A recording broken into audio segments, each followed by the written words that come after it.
Feria Internacional del Libro Zócalo Virtual 2020. Presentaciones, charlas, debates, homenajes y más del 9 al 18 de octubre de las 12 del día a las 12 de la noche a través de la página filzocalo.cdmx.gov.mx. No te pierdas nuestras actividades a través de nuestro canal de YouTube, todos los días de 8 a 9 de la noche y en otros horarios que puedes consultar en la página brigadaparaLeerEnLibertad.com. Búscanos en redes sociales y sigue las transmisiones para conocer nuestro catálogo de ventas y llevarte libros de regalo que podrás recoger en la Castañeda 44, Colonia Mixcoac. Feria Internacional del Libro Zócalo Virtual 2020, del 9 al 18 de octubre. Para leer en libertad. El gobierno de la ciudad. Buenas tardes a todos. Soy Marina Taibo de parte de la Brigada para Leer en Libertad en este tercer día de la Feria Virtual de Zócalo 2020 y pues acostumbrándonos a esta nueva modalidad de feria virtual y como bien diría el señor Ríos, pues esta vida en cuadritos. Y de verdad me da muchísimo gusto tener en esta en esta mesa, acaba de Carmen Aristegui, Fabricio Mejía Madrid y Ana Lilia Pérez, en una mesa que pues le dimos un tema, digamos que sabroso para agarrar carnita, que tiene que ver con los extraditables. Todos estos siniestros personajes que pues necesitarían llegar a la justicia, a México, y pues que necesitamos verlos tras las rejas. La verdad es que es un elenco, y digamos que los que ya están en proceso, y yo diría que una larga lista de los que deberían de empezar a procesar. Y si les parece bien, le voy a dar la palabra a Fabricio, porque bueno, si Carmen ya está conectada. Aquí estamos, sí. Bienvenido, Fabricio, y pues Hola. adelante a esta Hola a todos. de la Brigada. Hola a todos. Sí, bueno, cuando pusiste este título de los extraditables, Carmen, Ana Lilia y yo nos preguntamos de cuáles serían esos, si serían los colombianos, ¿no? Y luego rápidamente hicimos memoria de que Canadá, España e Israel son los países que en este momento tienen prófugos mexicanos del proceso que se inició con la denuncia de Emilio Lozoya. Trawitz, del que Ana Lilia es experta, encargado del huachicoleo en petróleos mexicanos, está en Canadá. Tanto Tomás Herón como desde ayer Luis Videgaray están en Israel y Enrique Peña Nieto está en España viviendo en el mismo conjunto residencial de Javier Bardem y Penélope Cruz, con una guardia del gobierno español, así como Ancira, que se está defendiendo desde España como gato, panza arriba, de todas las acusaciones y saca amparo tras amparo en una idea, digamos, de que los procesos judiciales pueden durar muchísimo tiempo y en la medida en que uno tiene dinero, se puede retrasar la acción de la justicia. Entonces, pensando en esto, digamos, yo estaba pensando ayer en la noche que decía que voy a decir, también he pensado, digamos, que todo esto tiene que ver con negocios. ¿Por qué Canadá? Bueno, pues porque Canadá finalmente es una de las beneficiarias de los despojos mineros en México. ¿Por qué España? Bueno, pues porque OHL fue beneficiaria de la corrupción mexicana y está todo el tema que no voy a tratar porque Ana Lilia sabe más que yo de eso, de la construcción del astillero, etcétera, que tiene que ver con intereses de la corrupción española en México. Y finalmente, digamos, Israel, porque se le compraron muchos de los sistemas de espionaje que se utilizaron tanto en la extinta Procuraduría General de la República como en el CISEN, cuando estaba García Luna, y se copiaron incluso estos sistemas de espionaje, y hay gente privada que tiene manejo de esto, algunos gobernadores, en fin, se ha dicho. Entonces, todo esto tiene que ver con los negocios que se hicieron con los magnates, digamos, de ciertas industrias, la minera, la construcción y el espionaje de distintos países, y efectivamente el asunto es si se les podría o no procesar en México. Uno de los temas que hemos tratado nosotros en las mesas con Carmen los viernes es que el asunto de la consulta para enjuiciar a los expresidentes tiene que ver con el derecho a saber, es decir, con el derecho a tener una narrativa completa de lo que implicaron, digamos, los sexenios desde Salinas hasta Peña, no solamente en términos del saqueo a la nación, de los despojos, de la enorme corrupción que es transversal de todos los gobiernos. Es decir, si tú analizas la historia de García Luna, pues viene desde Fox hasta Enrique Peña Nieto, es un personaje transversal, así como lo es, no sé, cosas como el avión presidencial, ¿no? Que lo compra Calderón y lo disfruta la gaviota. Y entonces tenemos derecho a saber esta narrativa que implica también no solamente los saqueos, como decía, sino también los crímenes de lesa humanidad, las masacres, las matanzas, la muerte de gente inocente y, por otra parte, también la muerte de gente que no fue sentenciada, que no fue capturada, llevada ante un tribunal y enjuiciada, sino que simplemente fue asesinada en la calle por elementos del ejército, por elementos de la Policía Federal en esa época, y según hasta donde sabemos, comandos específicos de ejecución, como fue el caso en el gobierno de Calderón de Chihuahua. Entonces, es ese derecho a saber eso, porque finalmente tenemos un sistema de procuración de justicia en el cual no hay confianza, la gente no le tiene confianza al sistema de impartición de justicia, con un 90% o más de impunidad, y por lo tanto se necesita un mecanismo extra fuera del formalismo de la ley mexicana y de sus ministerios públicos, policías y jueces, que empuje hacia una justicia que le llamamos transicional, que habría que revisar qué quiere decir eso en cada país en que se ha presentado. No es lo mismo, digamos, Martin Luther King en Estados Unidos denunciando con este derecho a saber la injusticia que se cometía con los afroamericanos, pero que no tuvo casi ningún resultado a la hora de enjuiciar a los que habían perpetrado crímenes de lesa humanidad o de racismo, contra, digamos, otros modelos como el de Sudáfrica, con Mandela y Desmond Tutu, que en realidad ahí, si te pones a revisar, no es tan claro qué método es el que se usó, porque Tutu tenía una visión como católica del asunto, del perdón, etcétera, y Mandela tenía otra versión más indignada, aunque generosa, de la justicia transicional. Y en América Latina, bueno, ha habido casos como el de Perú, como el de Guatemala, que Carmen siempre saca a colación, porque efectivamente se parece bastante al de México, a lo que podríamos hacer en México.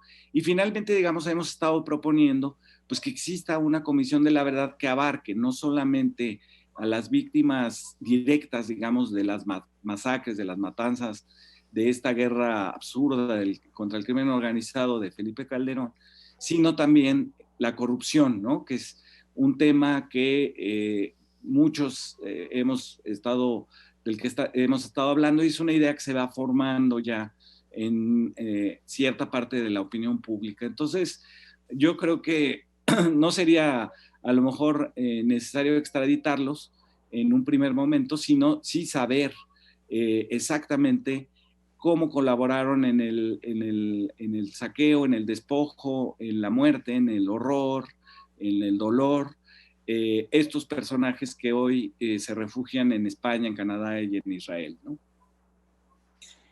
Carmen, ¿qué necesitaríamos para que dejáramos de tener tal cantidad de personajes nefastos en este país y pudiéramos extraditarlos? Bueno, sí, tal como lo dijo Fabricio, saludos a todas y a todos. Cuando nos dimos cuenta que le habían puesto a esta mesa el título de los extraditables, dijimos, caray, porque no estamos hablando en esos términos en México, como sí ocurrió en Colombia, que había desde luego una circunstancia muy específica de la decisión de Colombia de extraditar hacia los Estados Unidos a los colombianos vinculados con el crimen organizado. Y aquello significó una carnicería. Los extraditables se convirtieron precisamente en esta circunstancia en donde el gobierno de César Gaviria pues estaba determinado a enviarlos a los Estados Unidos a procesar judicialmente a los grandes capos de Colombia. Y bueno, pues para evitar ser extraditados, los extraditables, pues realmente cometieron las barbaridades más grandes. Hubo en Colombia una verdadera circunstancia que le costó muchas vidas y que fue un duelo, digámoslo así, entre el debilitado Estado colombiano y lo que sería la fuerza muy consolidada del crimen organizado en Colombia. Por eso la expresión de los extraditables de inmediato nos hizo recordar precisamente a los colombianos. Y bueno, a partir de lo que ocurrió con Colombia, hay que recordar también, hicieron cosas bastante importantes para medianamente salir de aquella situación que llegó a niveles extremos. Y no es que haya resuelto la vida Colombia, ni de mucho menos, pero han transitado hacia otros territorios muy importantes e hicieron cosas que en México todavía no ocurren y eventualmente podrían ocurrir. Por ejemplo, situaciones legales que hacen que aún hoy, en este momento en que estamos conversando, aún hoy y de años atrás para acá, los políticos o las figuras relacionadas con la política que pudieran estar involucrados en delitos o en crímenes diversos, por el simple y sencillo motivo de ser representantes de la sociedad a través de sus cargos políticos, sus casos llegan directamente a la Suprema Corte de Justicia de la Nación. Es decir, se puede discutir si es poco garantista este procedimiento colombiano, pero lo que hicieron fue acortar plazos, acortar caminos para procesar a aquellos que se habían involucrado con el paramilitarismo, por ejemplo, aquellos que se habían involucrado con el crimen organizado y el narcotráfico, aquellos que habían financiado campañas con dinero del crimen organizado y el narcotráfico. Y entonces, bueno, hicieron una modificación, hicieron varias cosas los colombianos, entre otras dejar pasar a los gringos directamente, cosa que no creo que ocurra en México en esos términos, pero Colombia ha vivido cosas muy fuertes. Una de ellas, precisamente, decidir el tema de los extraditables. Otra de ellas, modificar legalmente estos procedimientos, y llegaron incluso a procesar pues a un pedazo importante de su clase política. En algún momento Colombia ha tenido procesado al 25% de su Congreso, representantes populares que han sido llevados a juicios por haber participado de diferentes maneras en este fenómeno del narco y de los militares involucrados en la lucha contra el narco, y los paramilitares que también cometieron muchas atrocidades. Entonces, bueno, Colombia, por lo pronto, hablando de los extraditables, derivó en situaciones legales muy particulares y, pues, como digo, ha procesado judicialmente a muchas personas. Hoy mismo, este fin de semana, para no ir muy lejos, el expresidente Álvaro Uribe, presidente muy poderoso, un presidente muy popular, un presidente que, como sabemos, tiene dividida a Colombia en muchos sentidos. Bueno, hoy mismo Álvaro Uribe está siendo procesado en estos momentos hay un juicio abierto precisamente por haber participado o presuntamente participado de este tipo de circunstancias ilegales que formaron parte y han formado parte de Colombia. Entonces, bueno, países como Colombia, y hablando de los extraditables, han tomado decisiones judiciales, decisiones legales, han armado una serie de instrumentos que les han permitido procesar a una parte importante de su cúpula política, hablando de Colombia y de los extraditables. Hablando de Guatemala, que es el caso que me parece que nos es más cercano por 1000 razones, estamos hablando de esta figura de la justicia transicional, y si quieren aquí paramos para al ratito retomar el hilo, pero ahí el gran paso sería para México, porque tú preguntas, Marina, ¿qué tendríamos que hacer? ¿No? Bueno, tendríamos que organizar. Primero tendríamos que preguntarnos como sociedad qué queremos que pase. Está la consulta que el presidente ha pedido a la Corte, en donde el sentido era vamos a enjuiciar a los expresidentes con nombre y apellido. Eso se eliminó y nos dejaron una pregunta bastante interpretativa, que es lo peor que le puede pasar a una consulta, pero en fin, es una consulta que tiene la virtud de que se le pregunte a la sociedad algo, y eso ya es mucho decir, pero debe preguntarse a la sociedad algo que sea muy específico y que conduzca a algo que sea posible imaginar, organizar y exigir. Por eso todavía queda esa posibilidad de que la pregunta que reformuló la Corte, en mi opinión, todavía puede ser replanteada con motivo de que hay otra pregunta que han formulado ciudadanos como Mar García, como Epigmenio, los que promovieron la consulta, pedir la consulta vía ciudadana, y esa pregunta pues va a llegar a la Corte también cuando el INE termine de validar las firmas, las casi 2 millones de firmas, que es un dato muy importante que se haya logrado juntar una cantidad de firmas tan respetable en tan corto tiempo. Eso también es muy importante valorarlo. Bueno, esas firmas se están validando. Cuando llegue a la Corte esa segunda pregunta, veremos qué decide la Corte en relación a qué preguntar, cuál es la pregunta correcta, cuál es la pregunta precisa para que la sociedad mexicana desde esa pregunta diga sí o no queremos que ocurra tal cosa. Y todo en fila, evidentemente, al procesamiento de los atropellos, de los abusos, de los actos que han dañado a esta sociedad. Así que, bueno, yo coincido con Fabricio en el sentido de que deberíamos estar revisando las experiencias internacionales y la nuestra para tener figuras extraordinarias, porque lo que ha pasado en México está desbordado.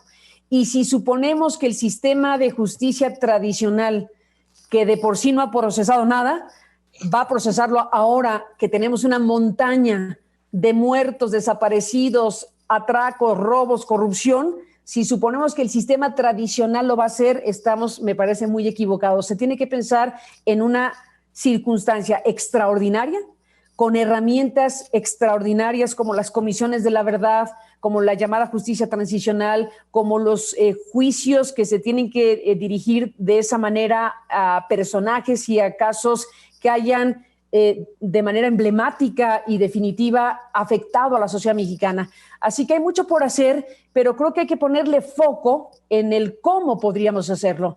Y creo que no hace daño precisamente revisar experiencias internacionales como las que tomó Guatemala, volvemos al tema, en donde se pidió por parte de un presidente, porque ahí le toca al presidente pedirle a Naciones Unidas que se organice una comisión como la CICIG, que es una comisión de expertos. No son buenas personas las que van a los países cuando se convoca una cosa así. Digo, sí son buenas personas, pero no se trata de eso. Se trata de que sean expertos técnicamente capacitados, que sean peritos, abogados, criminalistas, gente que sepa armar y hacer de forma independiente y eficaz investigaciones que procesen casos de crímenes o casos de corrupción concretos. En el caso de Guatemala, fueron los delitos recientes, no los delitos del pasado. Los delitos del pasado, en esa nueva lógica, le tocó procesarlos a figuras como Claudia Paz y Paz, la fiscal guatemalteca, que sentó en el banquillo de los acusados a Ríos Montt, por ejemplo. Así que, bueno, yo digo que en el caso mexicano está muy bien que se le pregunte a la sociedad, pero tiene que ser una pregunta que sirva para que ocurra algo específico, que detone un proceso que permita realmente pues llevar en Comisión de la Verdad Nacional o en comisiones de la verdad independientes. O sea, hay países donde hay comisiones de la verdad para casos específicos, hay países donde hay una gran comisión de la verdad que a su vez tiene pequeñas comisiones de la verdad, y hay sistemas de justicia transicional que permiten procesar de otra manera, distinto al sistema tradicional, los casos que México quiere que sean procesados, que se investigue, que se conozca la verdad, que se diga en voz alta, que se reconozca y que se apueste desde luego a que nunca más ocurran cosas como las que México ha vivido. Fíjate que acabas de tocar un punto muy importante y yo lo ampliaría a la confianza. O sea, esta sensación de que no tenemos confianza en nuestro sistema judicial, no creemos en los jueces, y digo, es Vox Populi que cada vez que tenemos un caso como el de García Luna en este momento en Estados Unidos, dices, bueno, por lo menos ahí le van a caer algunos años de prisión. ¿Qué necesitaríamos para que esto cambiara, Ana Lilia? ¿Perdimos a Ana Lilia? Perdón. No, ahí está, listo, apareció. Aprendí ya. Me parece que toda una reconstrucción de las instituciones, aquí se han planteado elementos muy importantes. Recordaban el caso como colombiano, la experiencia colombiana. ¿Por qué era tan popular esta frase de los narcotraficantes colombianos, por ejemplo, que decían más vale una tumba en Colombia que más vale una tumba en Colombia que una cárcel en Estados Unidos? Tenían terror de la extradición, terror porque sabían que de aquel lado sí les iban a aplicar la ley, sí iban a estar en una prisión de a de veras, sino como aquellas que operaba Pablo Escobar o que controlaban los propios narcotraficantes, como ocurrió en el caso mexicano también, con la llamada Puente Grande, recientemente decretado su cierre.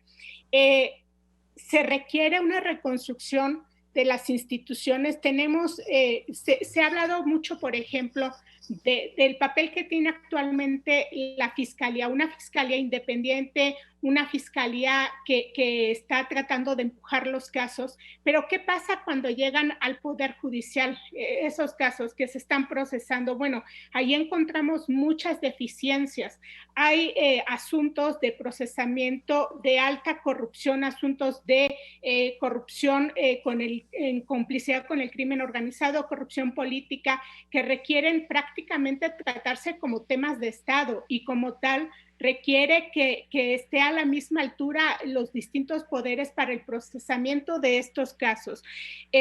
Yo quisiera regresarme un poquito a cómo se opera el tema de las extradiciones, porque tú has planteado, Marina, el caso García Luna, y ese es un buen ejemplo de lo que no queremos que pase en México.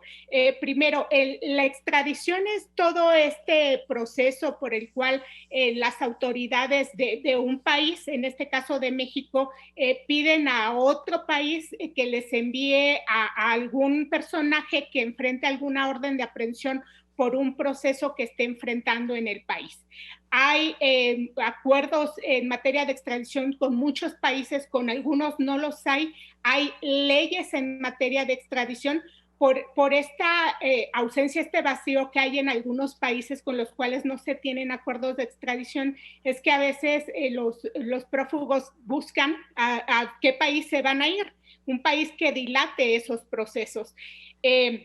Bueno, una vez que es detenido ese personaje a partir de una ficha roja de Interpol, de esta búsqueda internacional, se empieza un proceso de extradición en ese país. Actualmente, por ejemplo, está en proceso en Estados Unidos el caso de César Duarte, el exgobernador de Chihuahua, que está acusado de peculado y que, bueno, está en un proceso en el cual las autoridades mexicanas están demandando a las de Estados Unidos que lo traigan. Todavía no hay una resolución definitiva en esto. En diciembre se tendrá la próxima audiencia y se decidirá si se trae o no.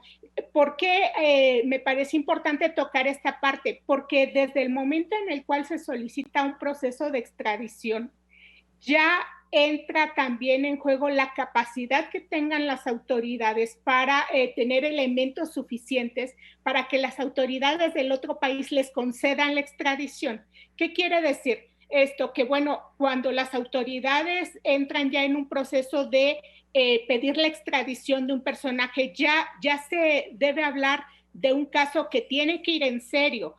Fabricio planteó el caso de quienes están refugiándose actualmente en Israel. Uno de ellos se dice de Luis Videgaray, ha trascendido que se fue de Estados Unidos a Israel. Y bueno, acá oficialmente todavía no hay una orden de detención ni contra él ni contra Enrique Peña Nieto. Sin embargo, tenemos en la Fiscalía General de la República una denuncia que al mismo tiempo se convirtió en una confesión de hechos propios, de delitos propios por parte de Emilio Lozoya, que hay que tener en cuenta. Primero, porque él ya está haciendo imputaciones directísimas en contra del expresidente Enrique Peña Nieto, en contra de su exsecretario más poderoso, el vicepresidente o virrey o como operaban en esos tiempos, Luis Videgaray. Está la indagatoria en curso ante la Fiscalía General de la República y bueno, aquí podemos ir atando cabos o abriendo una especie de red de complicidades, porque tanto en el caso de César Duarte, actualmente en proceso de extradición de Estados Unidos para México, como en el caso de Emilio Lozoya, ya extraditado de España para México, hay componentes, elementos en común que son Enrique Peña Nieto y Luis Videgaray también. Hay redes de corrupción de muy alto nivel que se involucran en ambos casos. En el caso de Emilio Lozoya, bueno, sabemos la denuncia, las imputaciones que él mismo le está haciendo a Enrique Peña Nieto, a Luis Videgaray. Oficialmente todavía no hay una orden de aprehensión y no sabemos hasta ahora el avance oficial que tenga en la Fiscalía esa indagatoria. Eventualmente pensaríamos que si se llega a fondo en esas indagatorias, mínimo la autoridad tendría que llamar a declarar a Enrique Peña Nieto y a Luis Videgaray. Aquí es donde entra en juego el qué tanta disposición también tienen los gobiernos de los países donde están actualmente radicados para colaborar con el gobierno mexicano en estos procesos de extradición. ¿Por qué planteo esto? Bueno, Fabricio tocó un punto bien importante que es el cómo deciden fugarse a tal o cual país, ¿no? Y esto sí tiene que ver con los beneficios que ellos mismos durante sus cargos públicos dieron a gente poderosa de esos países. El caso de Enrique Peña Nieto es muy evidente, muy claro durante su gobierno y los gobiernos que le antecedieron.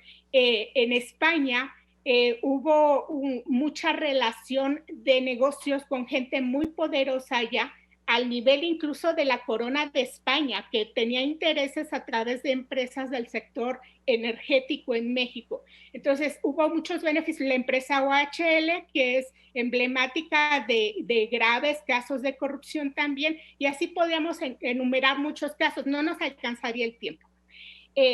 Pero aquí es importante, y me regreso a lo que preguntabas, Marina, es importante el que también tengamos claridad qué tan fuertes son nuestras instituciones en estos momentos, cuáles son las debilidades también, porque ahora mismo yo podría decir, bueno, prefiero un Genaro García Luna que está con su uniforme color naranja tras las rejas en Estados Unidos, que un Emilio Lozoya que ahora mismo está en su mansión, gozando todavía de ese beneficio de estar en una situación privilegiada, atípica.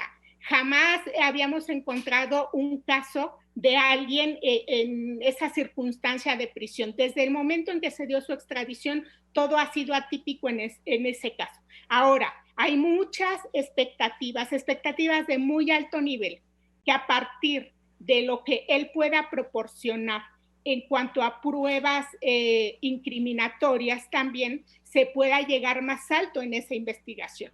A eso le está apostando la Fiscalía, de ahí el criterio de oportunidad que él mismo está buscando. Entonces, aquí no es un caso cerrado todavía, habrá que ver los alcances, pero por la denuncia que él presentó, que es al mismo tiempo un reconocimiento de delitos, pues pensaríamos que mínimo se tendría que llevar adelante esa investigación en la cual imputa a Enrique Peña Nieto, a Luis Videgaray, a Carlos Salinas de Gortari y a otros 60 y tantos personajes, incluidos ex legisladores, gente que del legislativo pasó a las gobernaturas de los estados, varios gobernadores actuales también aparecen en esa denuncia. Y bueno, aquí el alcance que se tenga demostrará también qué tipo de fiscalía tenemos en este momento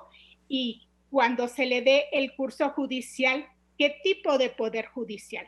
El propio presidente el titular del Poder Judicial ha hecho un compromiso de también ir a fondo, de limpiar de corrupción ese poder. Bueno, con el procesamiento de estos casos se pone a prueba también el Poder Judicial.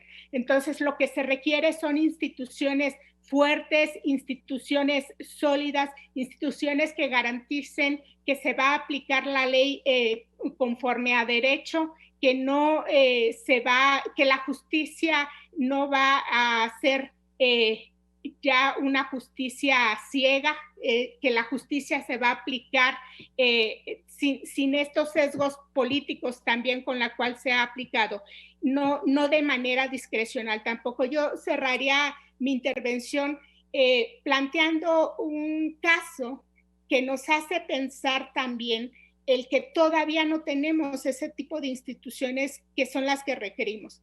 El caso de Tomás Herón es muy representativo del nivel de, diría yo, de dilación también o de infiltración que podría haber en la Fiscalía General de la República. ¿A qué me refiero?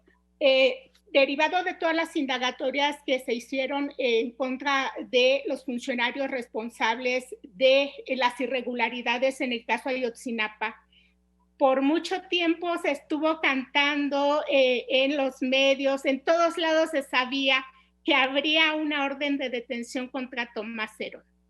La orden se complementó hasta que él ya se había fugado. Eso no debió ocurrir. Eso no debió pasar. Eso nos habla de las fisuras que todavía se tienen en la Fiscalía. Hay extraditables que no debían serlo. Tomás Herón es uno de esos casos.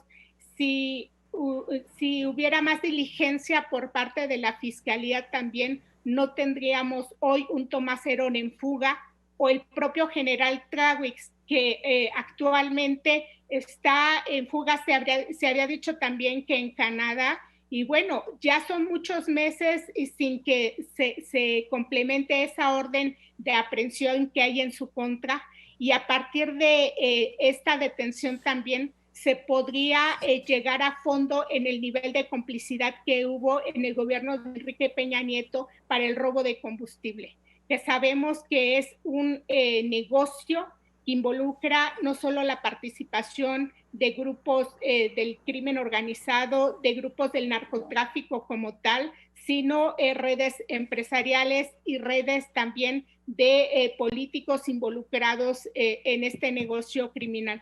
Tan importante es que se lleven adelante con diligencia, con prontitud, esos procesos de extradición que, por ejemplo, y con esto cierro, el caso de Tomás Herón es clave para uno de los capítulos pendientes del actual gobierno, que es llegar a la verdad del caso Ayotzinapa. La extradición, la ubicación, la detención de Tomás Herón y su extradición a México podrá aportar muchas claves para verdaderamente saber lo que se hizo mal, aclarar lo que se hizo mal y el nivel de complicidades que hubo también para maquillar esa mal llamada verdad histórica que todavía tiene un pendiente porque todavía no se aclara el destino de los jóvenes normalistas, y a partir de esa detención, de esa extradición, podrían darse muchas claves sobre este caso. En el caso de, no sé si estarás conmigo, de acuerdo conmigo, Fabricio, pero cuando de pronto tú escuchas la frase de giramos una orden de aprehensión, en el colectivo imaginario, en el imaginario colectivo de todo mundo, lo primero que pensamos es ya se peló, ¿no? O sea, la sensación de que la noticia siempre te la dan tarde, ¿no? Y estarás de acuerdo conmigo, y qué necesitamos para modificar esto y empezar a confiar, aunque sea mínimo en la frase, ¿no? Sí, yo creo que tanto lo que ha dicho Ana Lilia como lo que dijo Carmen tiene que ver con la expectativa de la población. Es decir, a mí lo que me dicen los 2,5 millones de firmas ciudadanas que se recabaron para el juicio de los expresidentes es que hay una expectativa muy alta de que se haga justicia, de que sean castigados estos personajes y de que además, que creo que es mucho más importante que el simple castigo a estos personajes, nos digan qué fue lo que se hizo, por qué se hizo, y en todo caso que nos pidan una disculpa y que se garantice que no se repita. Creo que la expectativa de la indignación se topará finalmente con nuestras débiles instituciones de justicia, con la desconfianza que tenemos hacia los jueces, estos jueces que por un pago de $5 millones, creo era, iban a liberar al Mencho, uno de las piezas claves del asunto en Ayotzinapa, y efectivamente, como dice Ana Lilia, esta dilación que hubo en la orden, que antes no se decía girar, se decía obsequiar, imagínate, orden de aprehensión contra Cerón, permitió que se fuera a Israel, donde efectivamente parece ser, bueno, no solamente los negocios de espionaje estaban ahí, sino que también parece ser, yo no lo he revisado, pero parece ser que es muy difícil complementar todos los requerimientos de la extradición. Es mucho más enredado que en otros países. Pero bueno, siendo esta la situación, digamos, una indignación muy grave de la sociedad mayoritaria en las encuestas, es arriba del 90% la gente que quiere que se enjuicie a los expresidentes. Siendo así, y teniendo que usar la justicia mexicana como está, de mal, de débil, de infiltrada, pues tendremos que inventar alguna manera, dice Carmen, quizás una situación extraordinaria, una comisión de la verdad extraordinaria por fuera, exterior a todas estas posibilidades de corrupción, de dilación, de ineptitud también de la justicia mexicana, y poder llegar a algo que quisiera yo que quedara muy claro. Es decir, en Estados Unidos, por ejemplo, el juicio a García Luna es un juicio por narcotráfico. En el caso de México tendría que ser un juicio por delitos de lesa humanidad y de corrupción política. Son distintos digamos, los motivos de la justicia en ambos países, y en todos los casos, digamos, deberíamos de tener una versión de lo que nos importa a nosotros que se enjuicie. A mí la verdad es que el juicio por narcotráfico a García Luna se me hace importante, pero en la medida en que revela un asunto de corrupción política y de delitos de lesa humanidad en México durante el gobierno de Calderón. Eso es lo que a mí me interesa. Entonces, México tiene que tener, no estar, digamos, a la expectativa de lo que haga Estados Unidos, sino tienen que tener un caso que le importe a los mexicanos y que, como decía Carmen, que tenga muy claro hacia dónde queremos llegar. Nos quedan unos 8 minutitos para una reflexión final. Carmen, Ana Lilia, ¿quién de las dos se avienta al ruedo? Bueno, déjame cerrar mi cacho de participación con esto que dice Fabricio y con lo que también decía Ana Lilia hace un momento. A ver, de lo que tenemos a la mesa, pues ya hay varios elementos importantes. Desde luego no es cualquier cosa que el responsable de la estrategia para combatir al crimen organizado esté procesado en Nueva York. El hecho de que Genaro García Luna se encuentre procesado en Nueva York, bueno, nos lleva a muchas cosas. Primero, saber que desde 2001, según las acusaciones de la Fiscalía, desde 2001 se le están achacando vínculos directos con el crimen organizado a quien a lo largo del sexenio pues prestó sus servicios, digámoslo así, en una doble agenda. Al final de cuentas, por eso este tema de que le llamaban el topo, porque pues estaba infiltrado. Al final de cuentas, todo indica, según estas acusaciones desde los Estados Unidos, que teníamos infiltrado en el más alto nivel posible de la actuación gubernamental para combatir al crimen organizado a alguien que servía al crimen organizado o que tenía esta dualidad. No sería la primera vez que seguramente México habría vivido esa circunstancia, pero es la primera vez que tenemos a un personaje de tan alto nivel procesado en Estados Unidos. Entonces, ese tema, bueno, no es en México, también se supone que se le está realizando investigación ahora, pero bueno, veremos si se da un proceso como el que se dio con el Chapo Guzmán, donde los periodistas, si bien no podían grabar, si bien no podían tomar fotografías ni demás, sí pudieron llevar sus libretas y sí nos contaron con mucho detenimiento el tipo de acusaciones que se le hacían al Chapo Guzmán, los nombres, los apellidos, las imputaciones, las grabaciones, lo que se oyó en el juicio, lo que se vio en el juicio, bueno, exhibió a varios, incluyendo a Genaro García Luna. La pregunta es si Genaro García Luna será el primero de los varios mencionados en el juicio del Chapo Guzmán a procesarse en Estados Unidos, porque no es cualquier cosa que tengamos a un juez Kogan, que es de pocas pulgas y que no permite desorden en la sala ni en los teléfonos celulares de los periodistas, pero bueno, el juez Kogan es el mismo que procesó al Chapo Guzmán, ahora procesando a Genaro García Luna. Es muy probable que la derivación del juicio del Chapo Guzmán sea Genaro García Luna, precisamente por todo lo que se dijo en las miles de fojas que se expusieron para condenar de por vida al Chapo Guzmán. Hay 189,000 fojas en el caso de Genaro García Luna. Una pregunta es, ¿acaso será que en Estados Unidos es en donde se va a procesar el hilo del crimen organizado vinculado al poder político en México? ¿O será en México? ¿O será que veamos a García Luna y los demás ser sometidos a juicios en México? ¿O será que Estados Unidos empezó la ronda y ya lleva por lo pronto al Chapo Guzmán y le siguió García Luna?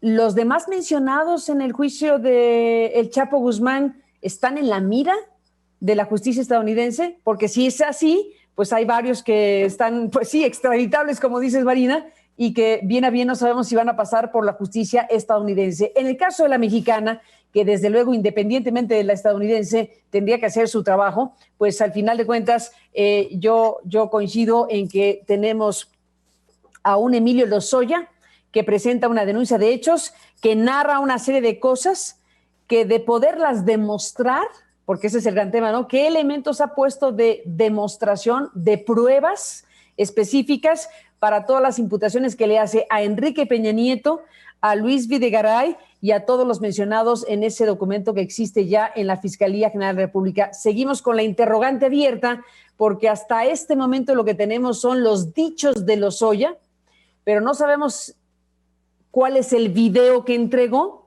porque entregó un video, dijo el fiscal Gertz Manero, cuáles son los recibos que entregó, porque eso es también extraordinario que digamos, imaginarse que alguien giró recibos y alguien los firmó, eso pues es bastante sugerente, pero la Fiscalía General de la República ha dicho que hay un video, recibos, y no sabemos si alguna otra prueba más ha presentado Lozoya. Estamos pues ansiosos de saber qué tipo de elementos está presentando o va a presentar Emilio Lozoya Austin para salvar parte de su pellejo y que eventualmente, si es que esto tiene tamaño, podría detonar un llamado maxi proceso. Pero bueno, Marina, todo por verse.